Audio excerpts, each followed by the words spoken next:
শ্রোডিঞ্জারের তরঙ্গ সমীকরণ। এর আগে হাইজেনবার্গের অনিশ্চয়তা সূত্র থেকে আমরা এটা বুঝতে পেরেছিলাম যে বোর যেভাবে পরমাণুর ভিতরে ইলেকট্রনগুলোকে সুনির্দিষ্ট কক্ষপথে এবং সুনির্দিষ্ট গতিতে দেখিয়েছেন, সেভাবে আসলে আমরা কখনো ইলেকট্রনকে সেভাবে আমরা মাপতে পারবো না।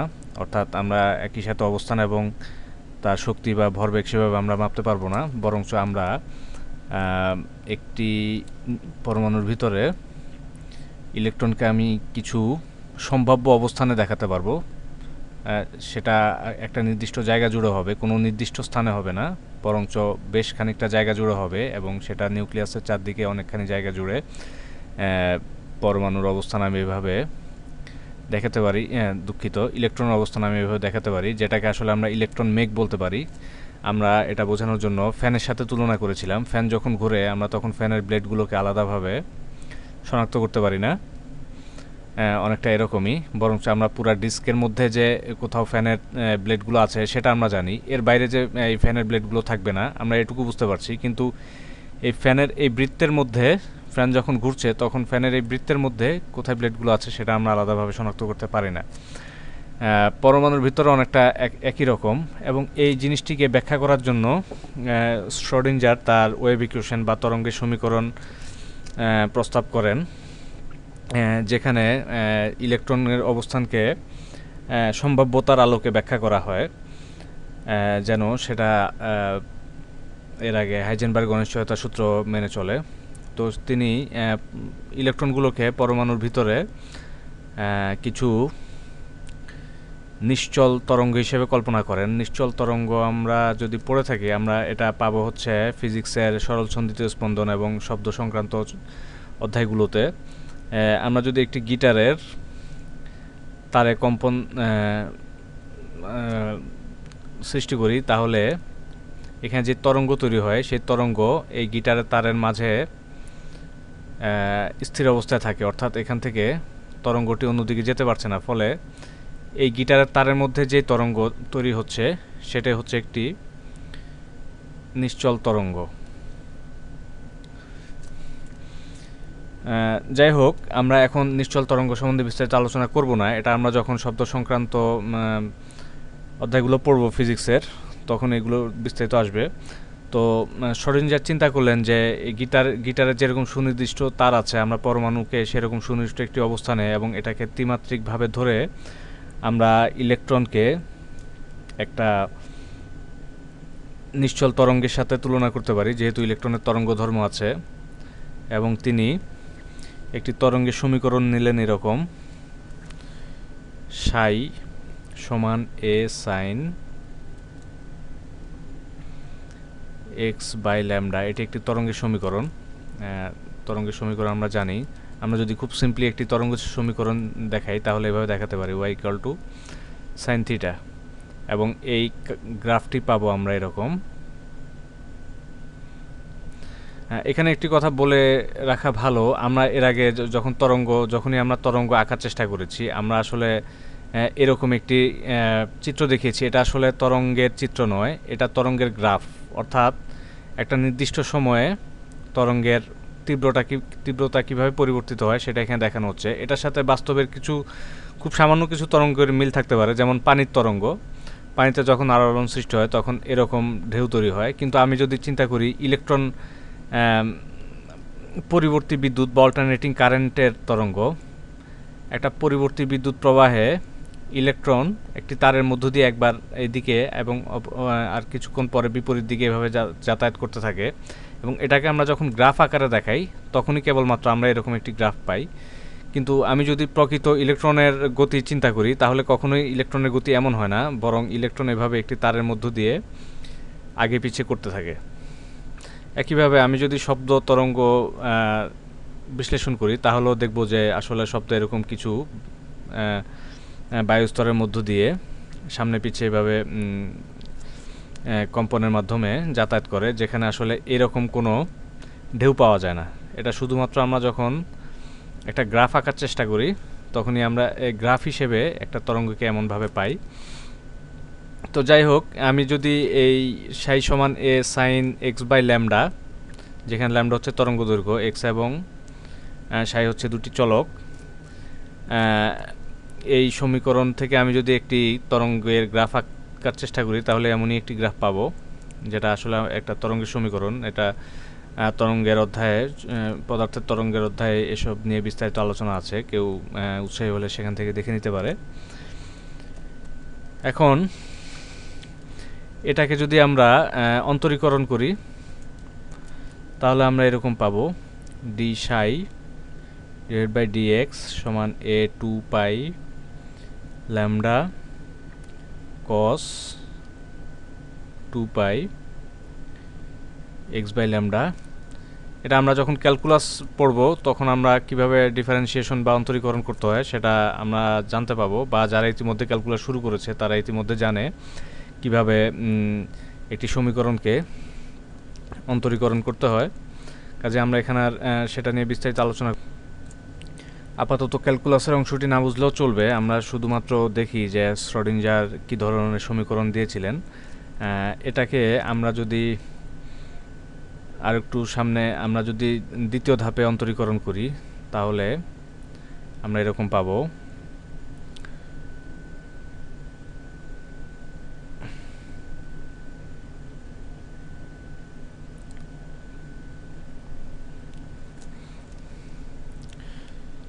এবং এখান থেকে শ্রোডিঞ্জার বিভিন্ন ক্যালকুলেশন করতে করতে শেষ পর্যন্ত এমন একটি সমীকরণে তিনি এসে পৌঁছান, সেটা হচ্ছে d square lambda by d x square সমান, d square psi by d x square সমান হচ্ছে -8 pi m by h square E minus P E Sai.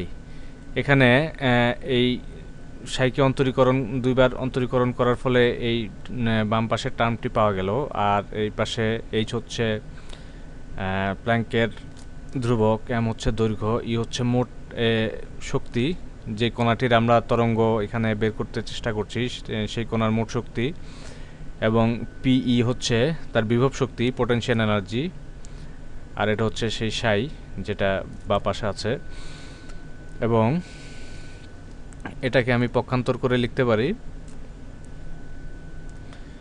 D square psi by d x square plus 8 pi square m by h square E minus P E into psi সমান 0। যারা আসলে এই সমীকরণগুলো বুঝতে পারছো না তারা আপাতত না বুঝলেও চলবে, শুধুমাত্র আমি এখানে শ্রোডিঞ্জারের সমীকরণটি ব্যাখ্যা করছি। এটা তোমরা যখন ক্যালকুলাস নিয়ে পড়বে তখন কিভাবে তিনি এই সমীকরণটি পেলেন সেটা ধীরে ধীরে বুঝতে পারবে। তো আপাতত সেটা নিয়ে চিন্তার কিছু নাই। তোমাদের বইতে সম্ভবত এমন একটি সমীকরণ দেওয়া থাকতে পারে, কিংবা এটা হচ্ছে শুধুমাত্র এক মাত্রার জন্য একটা সমীকরণ। কিন্তু আমরা এর আগে বলেছি যে পরমাণুর অভ্যন্তরে ত্রিমাত্রিক স্থানে আমরা একটি ইলেকট্রনের তরঙ্গ নির্ণয় করছি। কাজে আমরা এখানে এটাকে ত্রিমাত্রিক করার জন্য এখানে এক্স ওয়াই এবং জেড এই তিনটা অক্ষ বরাবর আমরা এই টার্মটি নিব। তাহলে এখান থেকে আমরা পাই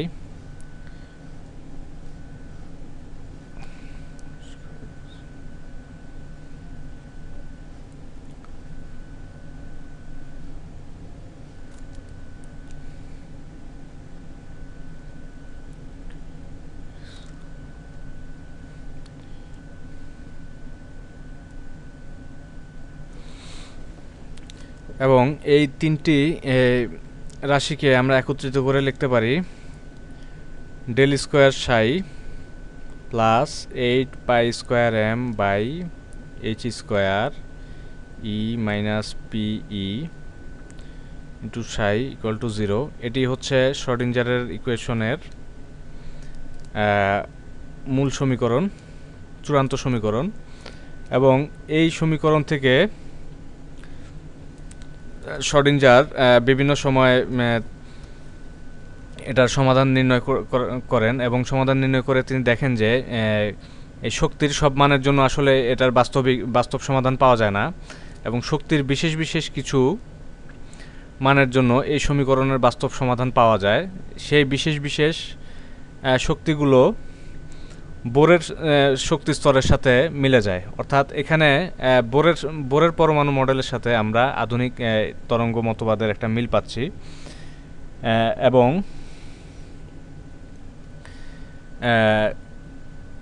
বোর আসলে এই শক্তি নির্ণয় করে তিনি তার গাণিতিক সমীকরণে দ্বিমাত্রিক কিছু কক্ষপথ প্রস্তাব করেছিলেন।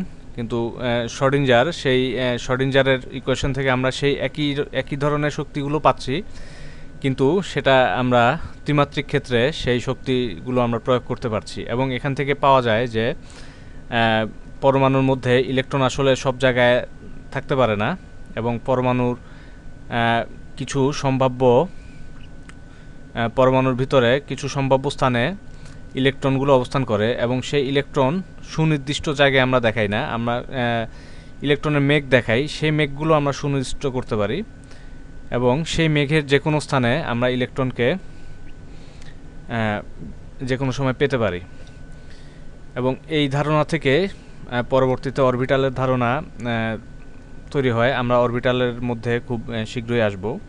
তার আগে আমরা খুব সামান্য কিছু জিনিস আলোচনা করব, এরপরে আমরা অরবিটালের ধারণাতে যাব।